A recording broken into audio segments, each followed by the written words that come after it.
ভিডিওটিতে যে মেয়েটিকে দেখছেন সে মেয়েটি টুরেট সিনড্রোম নামে একটি রোগে আক্রান্ত। এই রোগে ব্যক্তির নিয়ন্ত্রণ থাকে না নিজের দেহের ওপর। অস্ট্রেলিয়া গড় প্রতি 100 জনের মধ্যে একজন এই টুরেট সিনড্রোম রোগের আক্রান্ত হয়ে থাকেন।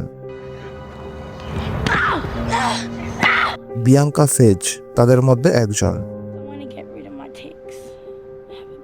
এই রোগের প্রভাবে বাবা মাকেও মাঝে মাঝে আঘাত করে বসতেন তিনি। ঠিক বলতে বোঝায় ইচ্ছার বিরুদ্ধে পেশির চঞ্চল হয়ে ওঠা। একসময় তার পরিবার একটি ঝুঁকিপূর্ণ ডিপ ব্রেন সার্জারির সিদ্ধান্ত নেয়। মাথার খুবই ছিদ্র করে বসানো হয় দুটি ক্যাথোড। মস্তিষ্কর অসুস্থ অংশে নিয়ম করে বিদ্যুৎ তরঙ্গ পাঠায় ক্যাথোডগুলো।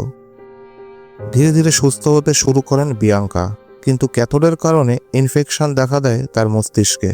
অগত্যা সরিয়ে ফেলতে হয় ক্যাথোড দুটো। পুনরায় ফিরে আসে টিক্স। মঞ্চে গান গাওয়ার স্বপ্ন ছিল বিয়াঙ্কার, তাই এই টিক্স মাথায় নিয়ে একদিন শুরু করলেন গানের চর্চা।